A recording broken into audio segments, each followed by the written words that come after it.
மதிய வீட்டை விட்டு துரத்துறது ஒரே குறியா வச்சிருக்காங்க சுரேஷோட அம்மா. வீட்டுக்கு வந்த மருமகளை எப்படி ட்ரீட் பண்ணணும்னு கூட தெரியாம அவங்கள ஒரு வேலைக்காரி மாதிரி நடத்துறதும், இவங்க பேச்ச அவங்க மதிக்கலன்னு இவங்க போட்ட டிராமாவும், அங்க என்ன நடந்ததுன்னு யாரையுமே கேட்காம சுரேஷ் அவங்க அம்மா சொன்னதை வச்சு சுரேஷ் பண்ண அலப்பறையும் இது ரொம்பவுமே போன வாரம் எல்லாமே மோசமா இருந்தது. கிட்டத்தட்ட மதியோட கேரக்டர் ரொம்பவுமே அசிங்கப்படுத்தி பேசியிருந்தாங்க எல்லாரும். அது மட்டும் இல்லாம மதியோட அப்பா அம்மாவையும் அசிங்கப்படுத்தி வீட்டை விட்டு வெளியே துரத்திருந்தாங்க. ஆனா ஒண்ணுமே இல்லாத சின்ன விஷயம், டம்ளர் டீ டம்ளர் எடுத்து வைக்கணும் அப்படின்னு அவங்க வாயால சொல்லியிருந்தாங்கன்னா மதி அப்பயே எடுத்து வச்சிருப்பாங்க.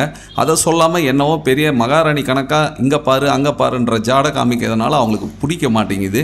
மதி என்ன நினைக்கிறாங்க, ஆம்பளை பொம்பளை அந்த மாதிரிலாம் எதுவுமே கிடையாது, எல்லாருமே ஒன்று தான். டீ குடிச்சா அதை வந்து அங்கே தானே வைக்கணும், அந்த ஒரு காமன் சென்ஸ் கூட இல்லையா அப்படின்ற மாதிரி அவங்க சொல்கிறாங்க. ஆனால் இந்த மாமியாருக்கு மருமகள்னு நம்ம வீட்டுக்கு வந்துட்டு அவள் படித்தவளோ படிக்காதவளோ எப்படியோ ஆக மொத்தம் நம்மளுக்கு எல்லாரும் ஒரு அடிமை மாதிரி இருக்கணும்ன்றதை தான் சுரேஷோட அம்மா பண்ணிட்டு இருக்காங்க. இன்னொரு பக்கம் சுரேஷோட அப்பா ஒன்னா ஐயோ அவளுக்கு நெஞ்சு வலிக்குது, ஒன்னால தான் இவ அடங்க மாட்டேங்கிறா, இவளை கூட்டிட்டு போயிடுங்க அப்படின்ற மாதிரி இன்னொரு பக்கம் அவரு ஒரு பக்கம் பண்றாரு. இது வீட்டுக்குள்ள நடக்கிற ஒரு பிரச்சனையை ஈஸியா சால்வ் பண்ணாம அதை அவங்க மருமகனான அவனுக்கும் ஃபோன் பண்ணி சொல்லிட்டுறாரு.